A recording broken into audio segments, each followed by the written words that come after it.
তোমরা জেনে রাখো ইন্নামাল হায়াতুদ দুনিয়া লাইবুন ওয়া লাহু, এই দুনিয়ার জীবনটাই খেলতামাশা, প্রতারণা। ওয়া যিনাতুম ওয়া তাফাখুরুম বাইনাকুম ওয়া তাকাসুর, একে অপরের প্রাচুর্য, ধন সম্পদের প্রতিযোগিতা ছাড়া কিছু না। ওয়া মাল হায়াতুদ দুনিয়া ইল্লা মাতাউল গুরুর, এই দুনিয়ার জীবনটা প্রতারণা ছাড়া কিছু নয়। আলহাকুমুত তাকাসুর হাত্তা যুরতুমুল মাকাবির, তোমরা প্রাচুর্যের মোহে মোহাচ্ছন্ন হয়ে আছো যতক্ষণ পর্যন্ত না তোমরা কবরে শায়িত হচ্ছ। কাল্লা সাওফা তা'লামুন, অবশ্যই তোমরা জানতে পারবে, কোশ্চিন কালেও নয়, অবশ্যই তোমরা জানতে পারবে। কাল্লা লা তুসআলুনা ইয়াওমাইযিন আনিন নাঈম, তোমাদেরকে কিয়ামতের দিনে নিয়ামতগুলো সম্পর্কে জিজ্ঞাসিত হতে হবে। সূরা কাহফেই এই হেদায়েতটা আছে। এই দুই বন্ধুর ঘটনা আপনাকে দেখাবে কিভাবে বস্তুবাদী সভ্যতা এবং আল্লাহ ভীরু সভ্যতার কনফ্লিক্ট হয়। সর্বশেষে আল্লাহর অনুগত সভ্যতার জয় হয়েছে, বস্তুবাদী সভ্যতাকে আল্লাহ পাক ধ্বংস করে দিয়েছেন না? দিয়েছেন। এবং এই ঘটনার পরেই দুনিয়ার জীবনের দৃষ্টান্ত দেওয়া হয়েছে, যে দুনিয়ার জীবনটাকে আল্লাহ পাক বলেছেন খেলতামাশা, প্রতারণা ছাড়া কিছুই নয়। হ্যাঁ, কেউ যদি বলে খেলাধুলার কোনো দলিল কোরআনে আছে কিনা, আমি বলবো হ্যাঁ আছে। আল্লাহ পাক বলেছেন ওয়ামা হাদিহিল হায়াতুদ দুনিয়া ইল্লা মাতাউল গুরুর ই'লামু আন্নামাল হায়াতুদ দুনিয়া লাইবুন ওয়া লাহু। অতএব খেলাধুলার দলিল কোরআনে আছে। আল্লাহ পাক বলছেন দুনিয়ার জীবনটাই তোমাদের খেলাধুলার প্রতারণা, ধোঁকা। কি বুঝলেন? এই দুনিয়ার জীবনটাই হচ্ছে খেলাধুলা, প্রতারণা, মোহ এবং ধোঁকা, এবং তোমাদের পারস্পরিক চাকচিক্যের প্রতিযোগিতা ছাড়া কিচ্ছু নয়। এখন এই সভ্যতার দিকে তাকাবেন চোখ কান খোলা রেখে, যে যত রকম ফাহেসা কাজগুলো মিডিয়া দিয়ে প্রমোট করা হচ্ছে, এগুলোর মূল উদ্দেশ্য হচ্ছে দুনিয়া, এবং মুসলিম যুবকদেরকে এবং উম্মাকে তাদের মূল উদ্দেশ্য থেকে সরিয়ে দেওয়ার চেষ্টা করা। আমাদের মূল উদ্দেশ্য কি? এক, আমাদের মূল উদ্দেশ্য ছিল জ্ঞান অর্জন করা। মূল উদ্দেশ্য ছিল জ্ঞান অর্জন করে আমল করা, আল্লাহ পাকের জমিনে দ্বীনের প্রচার করা। আমাদের পৃথিবীর মূল উদ্দেশ্য ছিল কি? পারিবারিক আদর্শ ঠিক করা, সন্তানদেরকে মানুষ করা, সমাজের কাঠামো ঠিক করা, হালাল খাওয়া, দ্বীনের দাওয়াতি কাজ করা, আল্লাহর জমিনে দ্বীনটাকে প্রচার করা, প্রসার করা, প্রতিষ্ঠার চেষ্টা করা। এগুলো আমাদের মূল উদ্দেশ্য ছিল। এখান থেকে সরিয়ে এনে আমাদের সবার চোখকে এখন বিভিন্ন আমোদ প্রমোদ ফুর্তির দিকে ফোকাস করে রাখা হয়েছে, এবং এর ফলশ্রুতিতে আমরা আমাদের দুনিয়াতে আসার উদ্দেশ্যটা কিন্তু ভুলে গেছে। প্রিয় ভাইয়েরা, সতর্ক থাকবেন, যে বিষয়টা যতটুকু লিমিট আছে এই লিমিট ক্রস করতে যাবেন না। যতটুকু করা জায়েজ আছে এতটুকু করবেন, যেগুলোতে জায়েজ নাই সেগুলো জায়েজ না। নবী করিম সাল্লাল্লাহু আলাইহি ওয়াসাল্লাম একদিন মসজিদে বসে আছেন, একজন ব্যক্তি মসজিদে প্রবেশ করলেন, যার গায়ে ছিল ধবধবে সাদা পোশাক এবং যার চুলগুলো ছিল অত্যন্ত কুচকুচে কালো, অত্যন্ত কালো।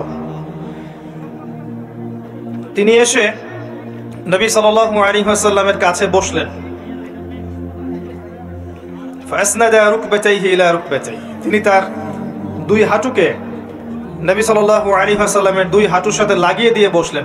অনেকটা আমরা তাশাহুদে যেমন করে বসি ঠিক এভাবে। মসজিদে আসলেন অত্যন্ত সুন্দর কাপড় পরে। আর আমরা সাধারণত মসজিদে যাই অর্ডিনারি কাপড় পরে। খেয়াল করে দেখবেন, আমরা বিয়েতে যাই, বিভিন্ন ফাংশনে যাই, 14 ফেব্রুয়ারিতে গার্লফ্রেন্ডের কাছে যাই, তারপরে বসন্ত পালন করি, সবচেয়ে সুন্দর পোশাকগুলো পরার চেষ্টা করি, তাই না ভাই?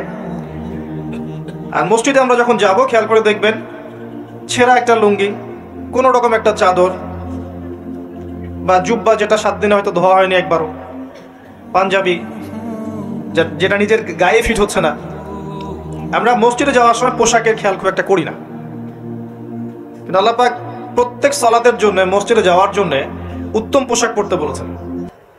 সাধ্য মতো আপনার সামর্থ্যের সেরা পোশাকটা পরতে বলেছেন, কারণ নামাজের মধ্য দিয়ে আপনি আল্লাহর সাথে সাক্ষাৎ করতে যাচ্ছেন। এগুলো আমরা খেয়াল রাখি না। নবী সাল্লাল্লাহু আলাইহি ওয়াসাল্লাম এমন একজন মানুষ ছিলেন যার কাছে সফরে গেলেও তার কাছে চিরুনি থাকতো, আতর থাকতো, অনেক কিছু থাকতো, তেল থাকতো। ওই সময় টিপটাপ পরিপাটি থাকার জন্য যা যা প্রয়োজন ছিল এগুলো নবী সাল্লাল্লাহু আলাইহি ওয়াসাল্লামের কাছে থাকতো। তো ওই ব্যক্তি মসজিদে প্রবেশ করলেন সবচেয়ে উত্তম পোশাক পরে। এখান থেকে একটা শিক্ষা আছে, আমরা যখন মসজিদে যাব আমাদের উচিত হবে আপনার সামর্থ্যের সেরা পোশাকটা পরা। পারা যাবে ইনশাআল্লাহ? এসে তিনি নবী সাল্লাল্লাহু আলাইহি ওয়াসাল্লামের কাছে এসে বসলেন, হাঁটুর সাথে হাঁটু লাগিয়ে দিয়ে বসলেন, এবং তার দুই হাত নবী সাল্লাল্লাহু আলাইহি ওয়াসাল্লামের উরু বা থাই এর উপরে রাখলেন। ওয়াদাআ কাফাইহি আলা ফাখিজাইহি, এরপরে তিনি নবী সাল্লাল্লাহু আলাইহি ওয়াসাল্লামকে জিজ্ঞাসা করছেন, ইয়া মুহাম্মদ, বলেন সাল্লাল্লাহু আলাইহি ওয়াসাল্লাম, মনে রাখবেন সবচেয়ে কৃপণ ব্যক্তি সে যার সামনে আল্লাহর রাসূলের নাম উচ্চারিত হয় কিন্তু সে দরুদ পড়ে না। আর তিন ব্যক্তির জন্য আল্লাহর নবী সাল্লাল্লাহু আলাইহি ওয়াসাল্লাম ধ্বংসের দোয়া করেছেন, বদদোয়া করেছেন। এক নম্বর সেই ব্যক্তি যে রমজান মাসকে পেল, রমজান মাসে আমল করে গুনাহ মাফ করাতে পারলো না। আমরা আল্লাহর কাছে দোয়া করি আল্লাহ পাক আমাদেরকে রমজান পর্যন্ত পৌঁছে দিক এবং রমজান মাসকে সর্বোত্তমভাবে কাজে লাগিয়ে গুনাহগুলো মাফ করানোর তৌফিক আল্লাহ পাক দান, আমিন। এবং আমাদের হায়াতে আল্লাহ পাক বেশি বেশি রমজান মাস দান করুন, আমিন। এবং লাইলাতুল কদরের নিয়ামত দান করুন, আমিন। আসলে রমজানের কথা মনে পড়ে গেল যে রমজান কিন্তু বেশি দিন বাকি নেই। আমরা মনে করছি যে অনেক দেরি আছে, আসলে কিন্তু বেশি দেরি নেই। সাহাবায়ে কেরাম রাদিয়াল্লাহু আনহুম 6 মাস আগে থেকেই রমজানের প্রিপারেশন নিতেন, রমজানের প্রিপারেশন নিতেন। এই রমজান আমি কি করব, কোরআন কতটুকু পড়ব, দিনের জন্য কি করব, যাকাতগুলো কিভাবে হিসাব করব, রমজান কেন্দ্রিক তাদের প্ল্যান থাকতো আগে থেকে। আমরা রমজানকে গুরুত্ব দেওয়ার চেষ্টা করি, আল্লাহ পাক তৌফিক দান করুন, আমিন। এক নম্বর ব্যক্তি যে রমজান মাসকে পেল, রমজান মাসকে পেয়েও ইবাদত করে তার গুনাহ মাফ করাতে পারলো না। 2 নম্বর ব্যক্তি যার অধীনে পিতামাতা আছে, যারা বৃদ্ধ, পিতামাতা দুজনেই আছে অথবা পিতা আছে অথবা মাতা, দুজনের একজন, তাদেরকে পেয়ে তাদের খেদমত করে জান্নাত লাভ করতে পারলো না, এই ব্যক্তির জন্য ধ্বংস। নবীজি বলেছেন আমিন। আর তৃতীয় ব্যক্তি যার সামনে রাসূলুল্লাহ সাল্লাল্লাহু আলাইহি ওয়াসাল্লামের নাম উচ্চারিত হয়েছে কিন্তু সে তার নাম শুনে দরুদ শরীফ পড়েনি, তার জন্য ধ্বংস। যখনই আপনার সামনে মুহাম্মদ নামটা উচ্চারিত হবে কমপক্ষে সাল্লাল্লাহু আলাইহি ওয়াসাল্লাম অবশ্যই পড়বেন। একবার দরুদ শরীফ পড়লে 10টা নেকি হয়, 10টা গুনাহ মাফ হয়ে যায়। আল্লাহ পাক 10 বার আপনার প্রতি রহম করবেন, আপনার মর্যাদা আল্লাহ পাক 10 গুণ বাড়িয়ে দিবেন, বলেন সুবহানাল্লাহ। তো নবী সাল্লাল্লাহু আলাইহি ওয়াসাল্লাম এর কাছে এই ব্যক্তি এসে তার 2 হাত নবী সাল্লাল্লাহু আলাইহি ওয়াসাল্লামের উরুর উপরে রেখে তাকে জিজ্ঞাসা করছেন, ইয়া মুহাম্মদ সাল্লাল্লাহু আলাইহি ওয়াসাল্লাম আখবিরনি আনিল ইসলাম, হে মুহাম্মদ সাল্লাল্লাহু আলাইহি ওয়াসাল্লাম আমাকে ইসলাম সম্পর্কে বলুন। তখন নবী সাল্লাল্লাহু আলাইহি ওয়াসাল্লাম বলছেন, আল ইসলাম, ইসলাম হচ্ছে আন তাশহাদা আল্লা ইলাহা ইল্লাল্লাহ, তুমি সাক্ষী দিবে বা সাক্ষ্য দিবে যে আল্লাহ ছাড়া কোনো ইলাহ নেই, কোনো উপাস্য নেই, ওয়া আন্না মুহাম্মাদান আবদুহু ওয়া রাসূলুহু, এবং মুহাম্মদ সাল্লাল্লাহু আলাইহি ওয়াসাল্লাম তার বান্দা এবং রাসূল। 1 নাম্বার। 2 ওয়া আন তুকিমাস সালাহ, এবং তুমি সালাত কায়েম করবে 5 ওয়াক্ত। ওয়া আন তুতিয়া যাকাত, এবং তুমি যাকাত প্রদান করবে, নিসাব পরিমাণ সম্পত্তি হয়ে গেলে যাকাত প্রদান করবে। ওয়া তাসুম রমাদান, রমাদান মাসে সাওম পালন করবে, এবং সামর্থ্য হয়ে গেলে তুমি হজ সম্পাদন করবে। এই 5টাকে বলা হয় ইসলামের পিলার। কি বলা হয়? ইসলামের ভিত্তি। আর ইসলামই একমাত্র গ্রহণযোগ্য দিন বা জীবন ব্যবস্থা যেটা আল্লাহর কাছে স্বীকৃত, অন্য কিছু স্বীকৃত নয়। পৃথিবীতে শুরু থেকে নিয়ে কিয়ামত পর্যন্ত ইসলাম ছাড়া কোনো দিন ছিলও না। আসলে প্রত্যেক নবী, মুসা আলাইহিস সালাম যার উপরে তাওরাত নাজিল হয়েছিল তিনি মুসলিম ছিলেন, ইব্রাহিম আলাইহিস সালাম মুসলিম ছিলেন, আদম, নূহ, হুদ, সামুদ সবাই কি ছিলেন? মুসলিম ছিলেন। শুআইব আলাইহিস সালাম, নবী মুসা, ঈসা, দাউদ, সুলাইমান, ইউসুফ, ইউনুস, ইসহাক, ইয়াকুব, ইব্রাহিম, ইসমাইল সবাই কি ছিলেন? মুসলিম ছিলেন। পৃথিবীতে ইসলাম ছাড়া কোনো ধর্ম ছিলই না। আসলে ইসলাম চিরপ্রাচীন, চির নতুন, চির আধুনিক। মানুষ এটাকে বিকৃত করেছে। আল্লাহ পাক তখনই নতুন করে আবার কিতাব নাজিল করেছেন, আবার নবী রাসূল প্রেরণ করেছেন। আমাদেরকে পশ্চিমারা শিখায় এবং বোঝায় যে সভ্যতা শুরু হয়েছে রোমকদের দ্বারা, তাই না? যারা পড়াশোনা করছেন, রোমান সভ্যতা, গ্রিক সভ্যতা, মনে হয় যে এখান থেকেই মনে হয় সভ্যতা শুরু হয়েছে, তাই না? ভাবখানা একটা এমন। কিন্তু সভ্যতা শুরু হয়েছে নবী দ্বারা। প্রত্যেকটা সভ্যতা শুরু হয়েছে কার দ্বারা? নবী দ্বারা। আমাদেরকে বোঝানো হয় যে মানুষ আগে পোশাক পরতে পারতো না, গাছের ছাল বাকল পরে থাকতো, তাই না? শিখেছেন না এগুলা? আর আল্লাহ পাক কোরআনে বলছেন যে আমি আসমান থেকে আদম এবং হাওয়া আলাইহিস সালাম তাদের জন্য পোশাক পাঠিয়েছিলাম। আমরা শিখেছি ছোটবেলায় মানুষ পশু শিকার করে খেত, বন্য প্রাণীর মতো ছিল, গুহায় ছবি এঁকে রাখতো, তাই না? আল্লাহ বলছেন আল্লাহ রাব্বুল আলামিন আসমান থেকে হেদায়েত পাঠিয়েছেন, আসমানে কিতাব পাঠিয়েছেন ফ্রম দ্য ভেরি বিগিনিং, একদম শুরু থেকেই। জিবরাইল আলাইহিস সালাম প্রথমে এসেছিলেন, এমনকি চাষাবাদ কিভাবে করতে হবে সেটাও আদম আলাইহিস সালামকে শিখিয়ে দেওয়া হয়েছে। আর আমাদেরকে শেখানো হয় যে বাদর থেকে মানুষ হয়েছে, নাউযুবিল্লাহ। তো কি শিখছেন? এই শিক্ষা যদি মাথার মধ্যে ইনস্টল হয়ে যায়, তার কাছে তো ইসলাম এবং চলমান বিষয়গুলো কন্ট্রাডিক্টরি মনে হবে। তো ইসলাম শুরু থেকেই ছিল, আর সভ্যতা শুরু হয়েছে নবী দ্বারা। আদম আলাইহিস সালামকে দিয়ে পৃথিবীর সভ্যতা শুরু হয়েছে। প্রত্যেক যুগে যুগে নবীরাই সভ্যতার ধারক এবং বাহক ছিলেন। তো যে কথাটা বলতে গিয়ে এখানে আসলাম, যে প্রথম যে বিষয়টা তিনি বলেছেন ইসলামের ডেফিনেশন, এখানে প্রথমে বলেছেন তাওহীদ অর্থাৎ শাহাদা। এখানে দুইটা অংশ আছে, একটা হচ্ছে তাওহীদ, একটা হচ্ছে সুন্নাহ। যখন আপনি লা ইলাহা ইল্লাল্লাহ সাক্ষ্য দিচ্ছেন, আপনি তাওহীদের সাক্ষ্য দিচ্ছেন। আর এটা দ্বীনের প্রথম খণ্ড, প্রথম অংশ, প্রথম পিলার। এই দিনটাই আল্লাহর কাছে গ্রহণযোগ্য, অন্য কোন রিলিজন, জীবন ব্যবস্থা আল্লাহর কাছে গ্রহণযোগ্য নয়। সূরা আলী ইমরানের আয়াতগুলো পড়েন, 85 নম্বর আয়াত, 87 নম্বর আয়াত, 19 নম্বর আয়াত, এগুলো পড়লে আপনি বুঝতে পারবেন। আল্লাহ বলছেন, আউযু বিল্লাহি মিনাশ শাইতানির রাজিম, ইন্নাদ দীনা ইনদাল্লাহিল ইসলাম। আমার কাছে একমাত্র জীবন ব্যবস্থা যেটা গ্রহণীয় তার নাম হচ্ছে ইসলাম। আর কোনো প্রয়োজন আছে? আল্লাহর কথার বাইরে কারো কথা দরকার আছে? আল্লাহ নিজে বলছেন, আল্লাহ পাক নিজে বলছেন, শাহিদ আল্লাহু আন্নাহু লা ইলাহা ইল্লাল্লাহ। আল্লাহ বলছেন, আমি আল্লাহ সাক্ষ্য দিচ্ছি আমি ছাড়া কোনো ইলাহ নাই। কথাটা বুঝতে পারলেন? আল্লাহ বলছেন যে আমি সাক্ষ্য দিচ্ছি যে আল্লাহ ছাড়া কোনো ইলাহ নেই। ওয়াল মালায়েকা, মালায়েকা সাক্ষ্য দিচ্ছেন, ওয়া উলুল ইলমি কায়িমান বিল কিসত, এবং যারা জ্ঞানী সম্প্রদায়, সত্যসেবী, তারাও সাক্ষ্য দিচ্ছে। তো আল্লাহ সাক্ষ্য দিচ্ছেন আল্লাহ ছাড়া কোনো ইলাহ নেই, এবং তারপরের আয়াতে আল্লাহ পাক বলছেন, ইন্না দীনা ইনদাল্লাহিল ইসলাম। যে আল্লাহ সাক্ষ্য দিচ্ছেন তিনি ছাড়া কোনো ইলাহ নেই, সেই আল্লাহ বলছেন আমার কাছে একমাত্র গ্রহণযোগ্য ধর্মের নাম ইসলাম। আর কিছু দরকার আছে? একই সূরায় আবার আল্লাহ বলছেন, ওয়া মান ইয়াবতাগি গায়রাল ইসলামি দীনান ফালান ইউকবালা মিন। যে ব্যক্তি ইসলাম ছাড়া অন্য কোনো জীবন ব্যবস্থা তালাশ করবে, তার কাছ থেকে কোশ্চিন কালেও কিছু কবুল করা হবে না। এই সূরায় আল্লাহ বলছেন, আফা গায়রা দীনিল্লাহি ইয়াবগুন, তারা কি ইসলাম ছাড়া অন্য দিন তালাশ করছে? ওয়ালাহু আসলামা মান ফিস সামাওয়াতি ওয়া মান ফিল আরদি তাওআন আও কারহা। অর্থ আসমান সমূহে এবং জমিনের প্রতিটা সৃষ্টি ইচ্ছায় হোক অনিচ্ছায় হোক আল্লাহর সামনে আত্মসমর্পণ করেছে। আর কোনো প্রমাণ দরকার আছে? এই দিনটা কি আংশিক না পরিপূর্ণ? সূরা মাইদায় চলে যান, আল্লাহ পাক বলেছেন, আল ইয়াউমা আকমালতু লাকুম দীনাকুম।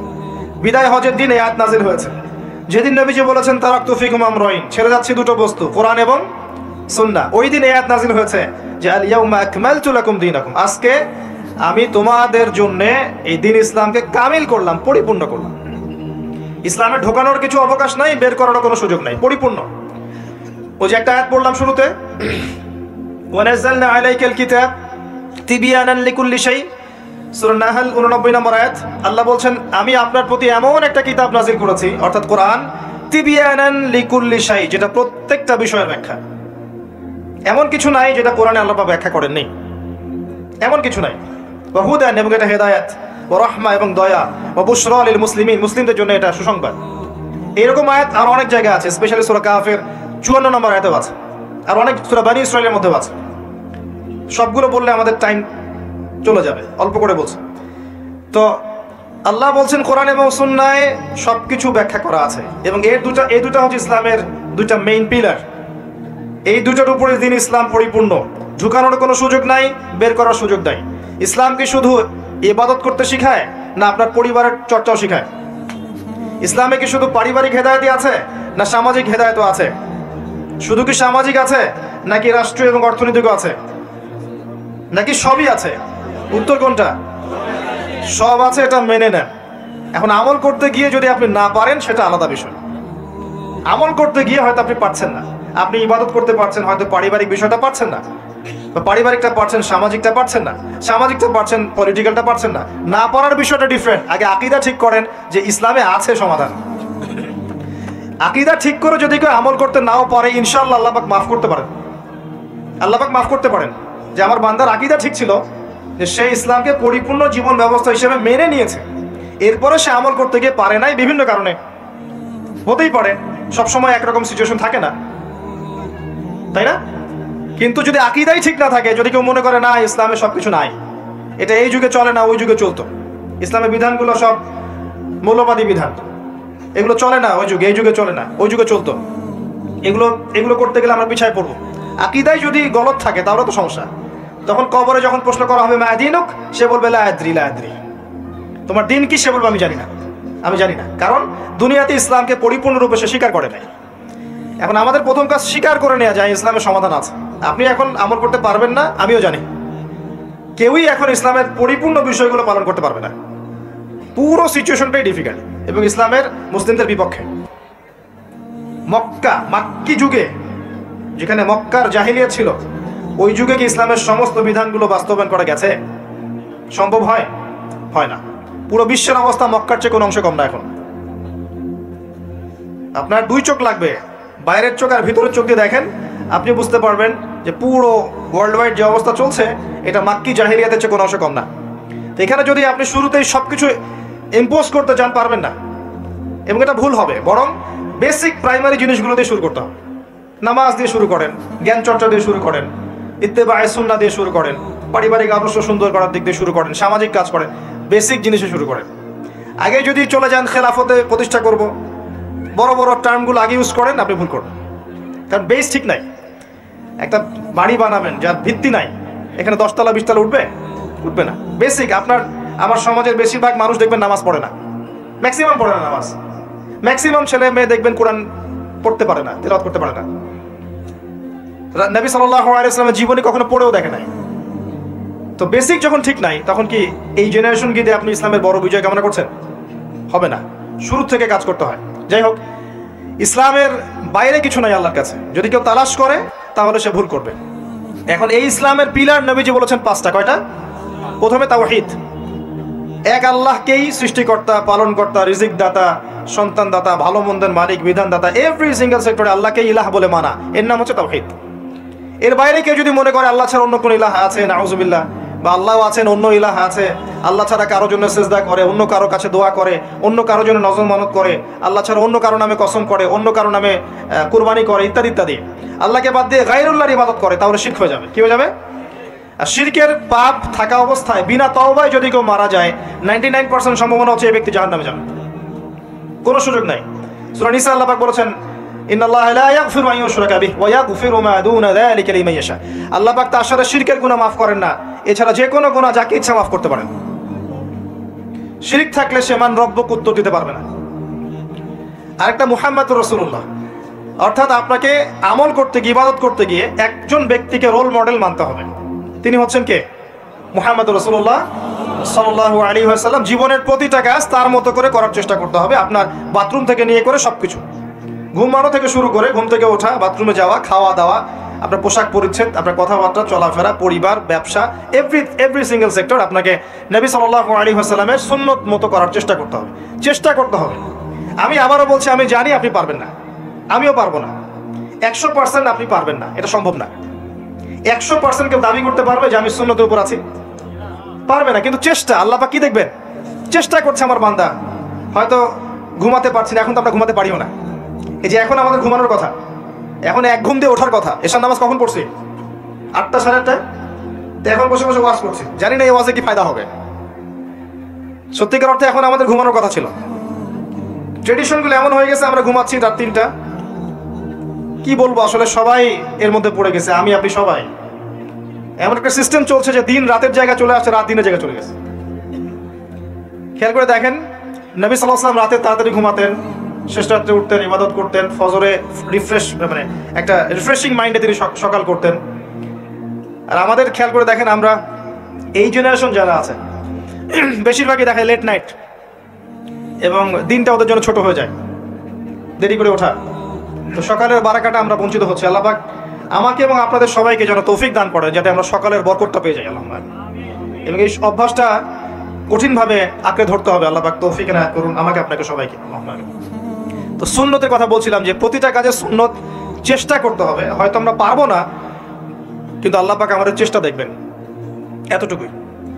2 নাম্বার, আল্লাহ নবী সাল্লাল্লাহু আলাইহি ওয়াসাল্লাম বলেছেন, ওয়া আন তুকিমাস সালাহ। ইসলামের সেকেন্ড পিলার কি? সালাত। 5 ওয়াক্ত সালাত আদায় করার চেষ্টা করতে হবে না, নিজের উপর আবশ্যক করে নিতে হবে। আপনি যাই করেন, আমার কথা শোনেন, আপনি যাই করেন, যত পাপই করেন না কেন নামাজটা ছাড়েন না। নামাজটাই আপনাকে ইনশাআল্লাহ পাপ থেকে দূরে রাখবেই ইনশাআল্লাহ। যে ব্যক্তি নামাজ পড়ে তার মধ্যে একটা মনের মধ্যে একটা ভয় কাজ করে যে আমি নামাজ পড়লাম কিভাবে ঘুষ নিব, নামাজটা পড়লাম কেন সুদ খাবো, নামাজ পড়লাম কেন মানুষকে ঠকাবো। তার মনের ভিতর কিন্তু একটা সারা একটা নকিং হবেই। ইন্না সালাতা তানহা আনিল ফাহশাই ওয়াল মুনকার, সালাত আপনাকে সমস্ত অশ্লীল এবং গর্হিত কাজ থেকে বিরত রাখবে ইনশাআল্লাহ। নামাজটা ছাড়েন না, যত পাপ করছেন করেন, আমি বলি নামাজ ছাড়েন না। ইনশাআল্লাহ একদিন নামাজই আপনাকে পাপ থেকে বের করে আনবে ইনশাআল্লাহ।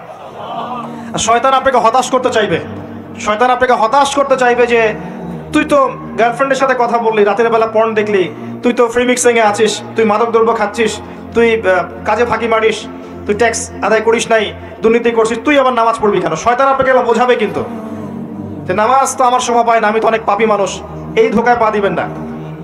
আপনি নামাজ কন্টিনিউ করতে থাকেন, ইনশাআল্লাহ আল্লাহ পাক আপনাকে পাপ থেকে বের করে আনবেন ইনশাআল্লাহ। ওই নামাজটা যদি ছেড়ে দেন তাহলে আর কোনো হাতিয়ার বাকি থাকবে না। আর আপনি যত পাপ করেন না কেন মায়ুস হবেন না, মন ছোট করবেন না।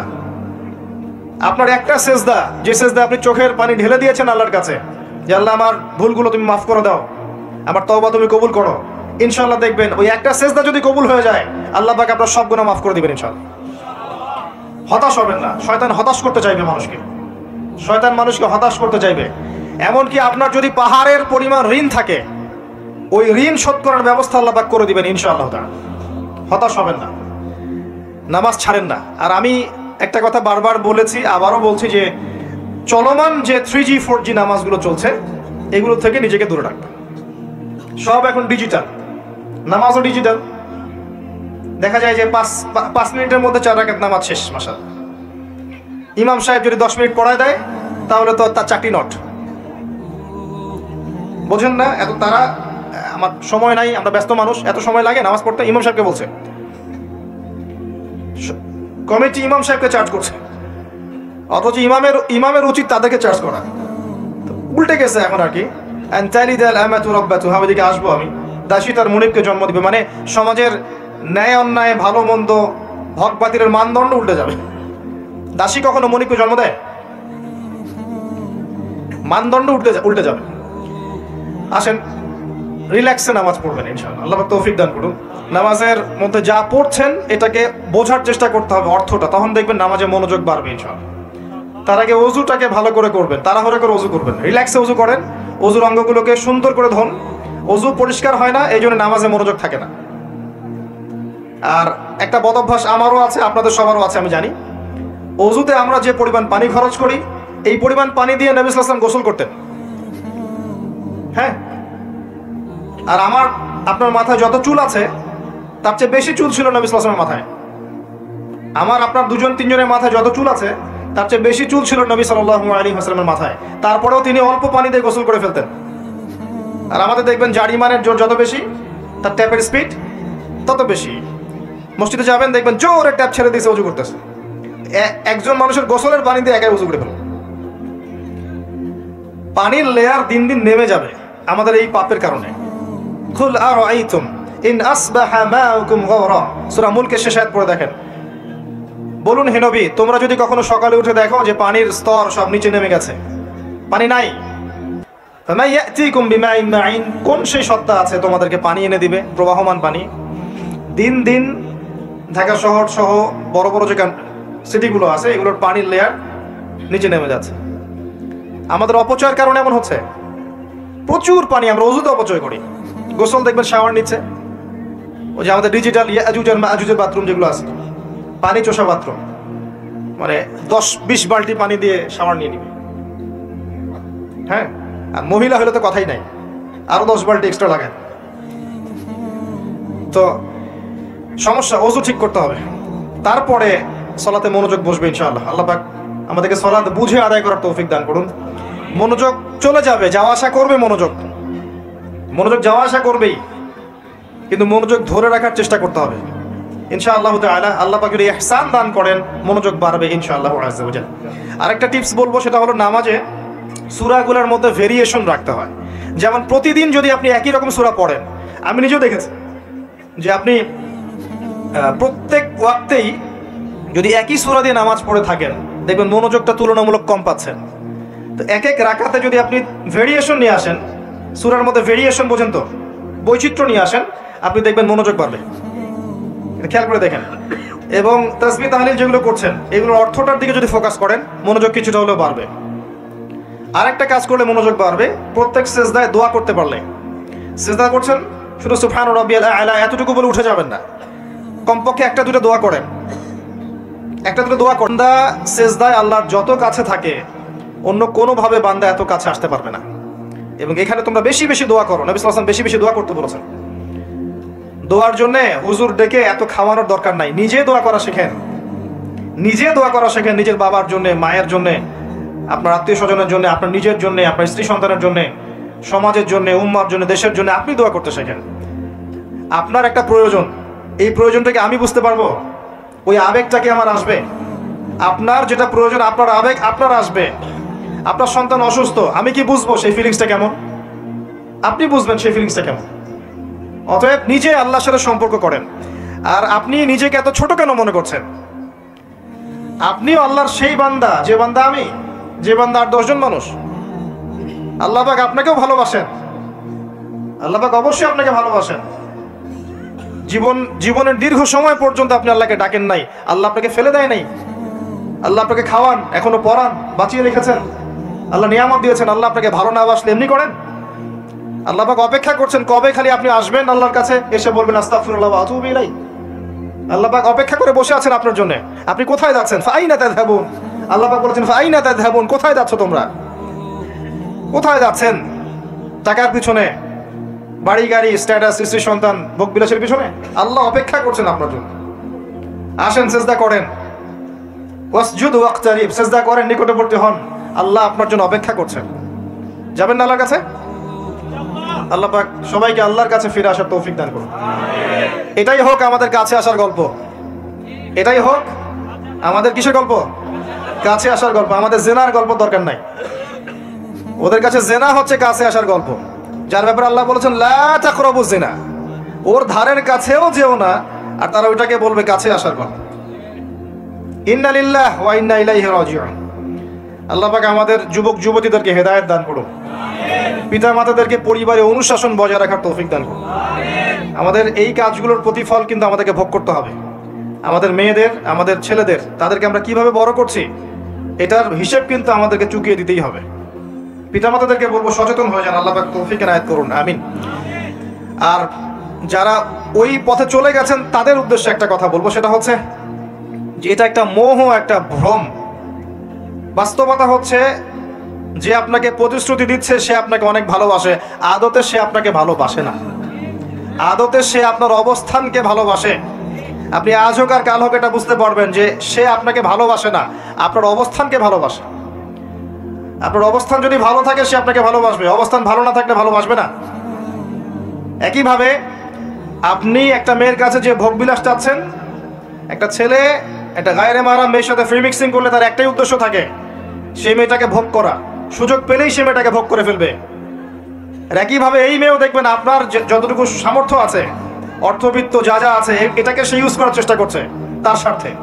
বাস্তবিক অর্থে দুজন দুজনকে ভালোবাসে না মোটেই, দুজন দুজনের স্বার্থকে ভালোবাসে।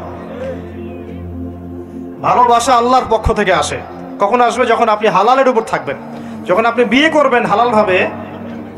অচেনা একটা মেয়ের প্রতি দেখবেন আল্লাহ পাক এমন ডিভাইন একটা লাভ দিয়ে দিবেন, ওয়াজআলা বাইনাকুম মাওয়াজ্জাতা ওয়া রাহমা। আল্লাহ পাক তার পক্ষ থেকে উভয়ের মাঝখানে হৃদ্যতা, ভালোবাসা, মহব্বত দান করবেন। বলুন সুবহানাল্লাহ।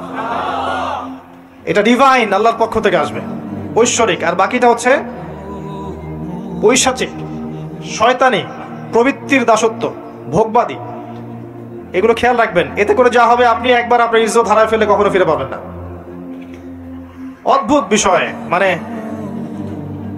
এই বিষয়গুলোকে আমরা কিছু মনেই করি না এখন। আমরা কিন্তু কিছু মনেই করি না, মনে করি এটা একটা মানে সোশ্যাল কালচার। গার্লফ্রেন্ড বয়ফ্রেন্ড থাকবে, একটা সোশ্যাল কালচার। এভাবে যে কত ছেলে কত মেয়ে, লক্ষ লক্ষ কোটি কোটি নিত্যদিন জেনা করছে, আল্লাহ ভালো জানে। আল্লাহ পাক আমাদের যুব সমাজকে হেদায়েত করুন, আমিন। আর যে প্রশান্তির জন্য আপনি তার কাছে যাচ্ছেন সেটা তার কাছে নাই। প্রশান্তি আছে কোরআনের কাছে, প্রশান্তি আছে নবীর সুন্নায়, প্রশান্তি আছে আল্লাহর জন্য সেজদায়। তার আল্লাহর জন্য আল্লাহকে স্মরণ করে আপনি কাঁদবেন, প্রশান্তি পাবেন। আল্লাহর জন্য কিছু কাজ করবেন, তার দিনের কোনো খেদমত করবেন, প্রশান্তি পাবেন। আল্লাহর কোরআনের 10টা আয়াত মুখস্থ করেন, মনে এমন শান্তি আসবে যেটা আপনি কোথাও পাবেন না। আমি চ্যালেঞ্জ করে বলছি আপনাকে, আপনি আল্লাহর কিতাবের আজকে গিয়ে 5টা আয়াত মুখস্থ করেন, অর্থটা পড়বেন, কয়েকবার চর্চা করেন, মানুষকে শুনান, আপনি মনে এমন একটা প্রশান্তি পাবেন যেটা পৃথিবীর কোনো জায়গায় পাবেন না।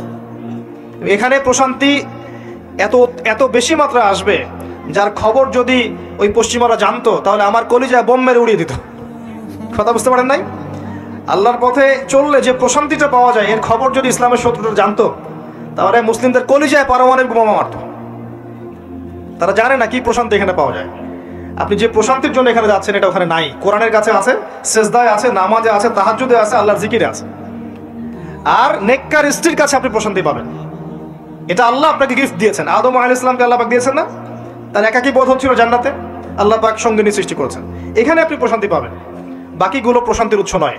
পরে দেখা যাবে ওখানে ছ্যাঁকা খেয়েছে, খেয়ে তারপরে মাদক সেবন করবে, তারপরে মিউজিকের কাছে যাবে, তারপরে দেখবেন যে পতিতালয়ে যাচ্ছে, তারপরে হয়তো গুন্ডামি করবে, জীবনটা উশৃঙ্খল হয়ে গেল।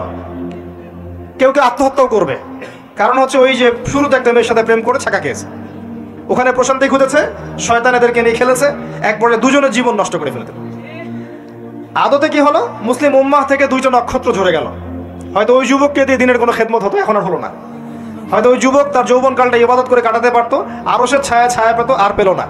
শয়তান সাকসিড, শয়তান জিতে গেল। শুধু যদি সূর্যটাকে 1 হাত এগিয়ে দেওয়া হয় তাহলে এই পৃথিবীর অর্ধেকের বেশি জায়গা মরুভূমি হয়ে যাবে। আর যদি সূর্যটাকে 1 হাত পিছিয়ে দেওয়া হয় তাহলে এই পৃথিবীর একটা বড় অংশ বরফের চাদরে ঢেকে যাবে। শুধু যদি চাঁদকে একটু এগিয়ে দেওয়া হয় পৃথিবীর একটা বড় অংশ সমুদ্রের পানিতে ভেসে যাবে। আর চাঁদকে যদি একটু পিছিয়ে দেওয়া হয় ভাটা পড়ে যাবে, সাগরের স্রোত পাবেন না আপনি। কথাগুলো বুঝতে হলে আপনাকে অ্যাস্ট্রোনমি জানতে হবে, কিছুটা হলেও আপনাকে এগুলো পড়াশোনা করতে হবে। আল্লাহ পাক বলছেন, তারাগুলোর অবস্থানের কসম করছি আমি আল্লাহ। আর তোমরা যদি জানতে যে কসমটা কত বিশাল, অর্থাৎ এটা একটা বিশাল মানের কসম, তারাগুলোর অবস্থানের কসম। এখানে কোরআনের আয়াতকে তারার সাথে তুলনা কেন করা হচ্ছে একটা বিষয় আছে। আপনি যদি তারাগুলোর অবস্থান স্থল মেলাতে পারেন আপনি পথ খুঁজে পাবেন। মনে করেন পৃথিবীতে কোনো ঘড়ি নাই, সব শেষ, আপনি সমুদ্রে চলাফেরা করছেন, কোন দিক পূর্ব, কোন দিক পশ্চিম, কোনটা উত্তর, কোনটা দক্ষিণ আপনি বুঝতে পারবেন অনলি তারা দেখে, আর কোনো সুযোগ নাই। আগেকার নাবিকরা এইভাবে তারা দেখে পথ চলত। একটু রিল্যাক্সে যদি রাতের বেলা তারা দেখতে পারেন আপনি দেখবেন, আপনি খালি চোখেই বুঝতে পারবেন তারাগুলোর মধ্যে একটা গাণিতিক সূত্র আছে। যদি আপনি জ্যামিতি বুঝে থাকেন, এক একটা থেকে একটা ডিস্টেন্স, তার থেকে আরেকটা ডিস্টেন্স দেখবেন সমান।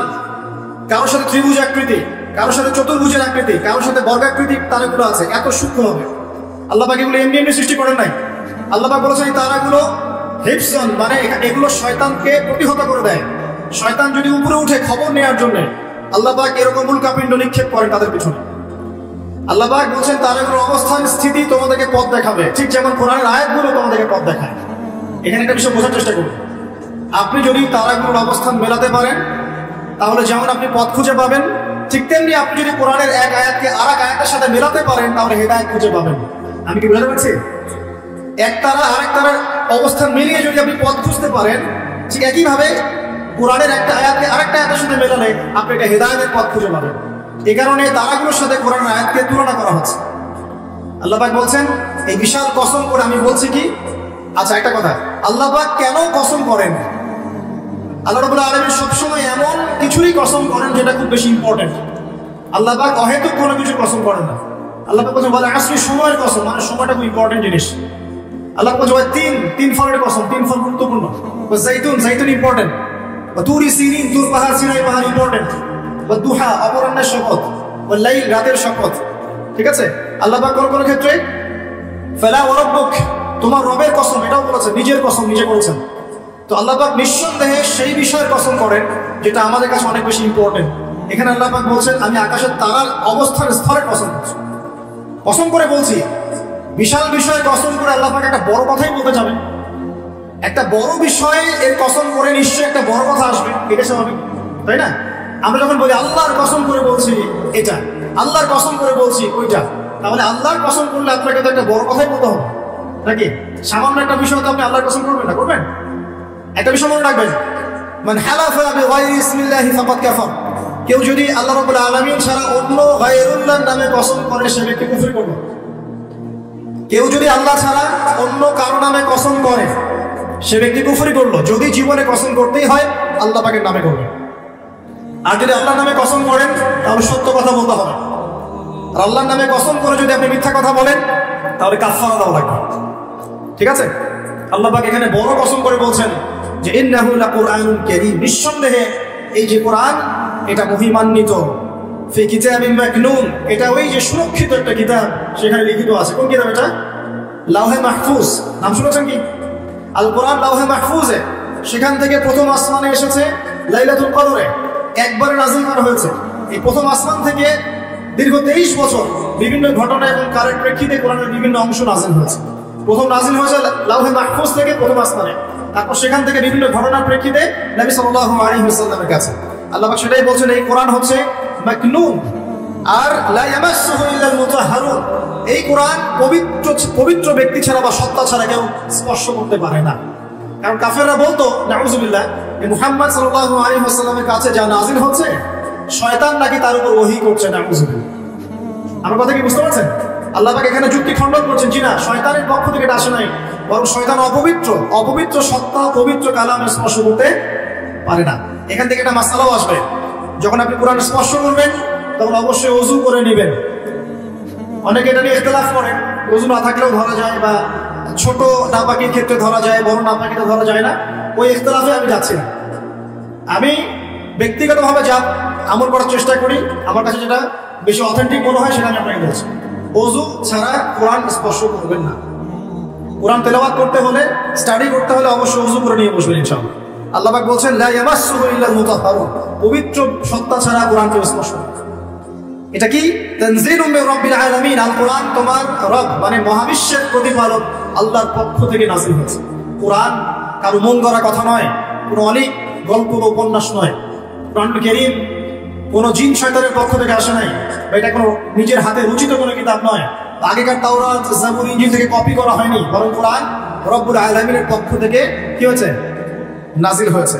আল্লাহ পাক বলেন আফা বিহাদাল হাদিসি আনতুম মুদহিনুন, তোমরা কি এই যে হাদিস, কোরআনকে এখানে হাদিস বলা হচ্ছে, হাদিস মানে কিন্তু বাণী, কোরআনকে বলা হচ্ছে এই বাণী বা এই হাদিসকে কি তোমরা এগিয়ে যাচ্ছ? আল্লাহ পাক বলেন ওয়া তাজআলুনা রিজকাকুম আন্নাকুম তুকাযযিবুন, এই কথা ভালো করে শুনুন। আল্লাহ পাক বলেন কোরআনকে অস্বীকার করাই কি তোমরা তোমাদের রিজিক বানিয়ে নিয়েছো?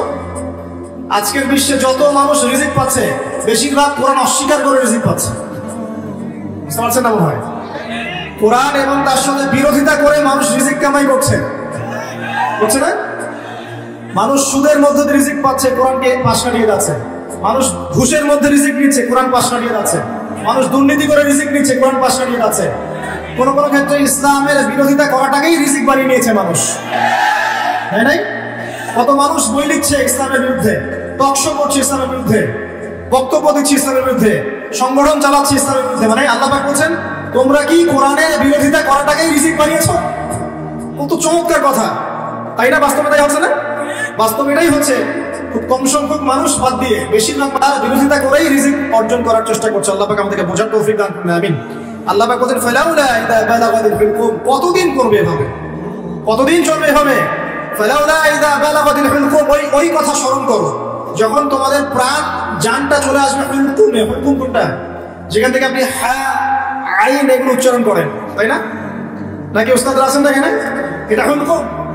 বাই দ্য ওয়ে, এখন অবশ্য একটা যুগ চলছে, এখন শায়েখ হতে কোরআন তেলাওয়াত করা শেখা লাগে না। এমনি মানুষ শায়েখ হয়ে যেতে পারে, এটা আলাদা বিষয়। তবে কোরআন বিশুদ্ধ করে তেলাওয়াত করা শিখতে হবে, তবে না? হুলকুম থেকে যে অক্ষরগুলো আসে আমরা তো জানি। আল্লাহ পাক বলছেন তোমাদের প্রাণ যখন হুলকুমে চলে আসবে সেই সময় তোমরা বুঝতে পারবে। কি বুঝবে? ওয়া আনতুম হিনা ইযা তানজুরুন, তোমরা তখন ফেলফেল করে তাকিয়ে থাকবে। তাকিয়ে থাকে না মানুষ? কেউ যখন মারা যাচ্ছে আপনার সামনে, কারো কিছু করার আছে? আশপাশের মানুষ ফেলফেল করে তাকিয়ে থাকে না? কিচ্ছু করার নাই। ওয়া নাহনু আকরাবু ইলাইহি মিনকুম ওয়ালাকিন লা তুবসিরুন, আল্লাহ বলেন ওই সময় আমি তোমাদের চেয়ে ওই মাইয়াদের বেশি কাছে থাকি। ওই সময় তোমাদের চাইতে আমি আল্লাহ ওই ব্যক্তির বেশি কাছে থাকি। ফালাউলা ইন কুনতুম গায়রা মাদিনিন, তোমরা কি আমার কর্তৃত্বের অধীনে নাও? তারজিউনাহা ইন কুনতুম সাদিকিন, যদি এখন ক্ষমতা থাকে যে আল্লাহ যে কোরআন যে ইসলামকে অস্বীকার করলা, এখন ক্ষমতা থাকলে সেই প্রাণটাকে ফিরাই দাও দেখি। আল্লাহর কথা কি বুঝতে পারছেন? আল্লাহ পাক বলছেন তোমরা কি কোরআন এর বিরোধিতা করাটাকে রিজিক বানিয়েছো? করতে থাকো, কিন্তু যখন তোমাদের প্রাণ কণ্ঠাগত হবে তখন তোমরা ফেল ফেল করে তাকিয়ে থাকবে, কিছুই করতে পারবে না। ওই সময় আমি আল্লাহ ওই ব্যক্তির কাছে থাকি তোমাদের চাইতে, আর তোমরা যদি আমার কর্তৃত্বের বাইরেই থাকো তাহলে ওর জানটাকে ফিরাই নিয়ে আসো। দেখি কথাগুলো কি বুঝতে পারছেন? আমি আসলে কোরআন অনুবাদ করতেও পারছি না এবং ব্যাখ্যা করতে পারছি না, আমার অপারগতা। আমি এখন এই বয়সে এসে ফিল করি যে আমি আসলে ইসলামের মনে হয় 5 থেকে 10% জ্ঞান অর্জন করতে পারিনি। আমার কাছে এই ফিল, আমি যত বেশি জ্ঞান অর্জনের সাগরে ডুব দিয়েছি বা দিচ্ছি, আমার কাছে এটাই মনে হচ্ছে যে আমি এখন পর্যন্ত 10% জ্ঞান অর্জন করতে পারি নাই, এখন ডুবি দিতে পারি নাই। মণিমুক্ত আহরণ করে কিভাবে আপনাদের সামনে উপস্থাপন করবো এটা আমার জানা নেই।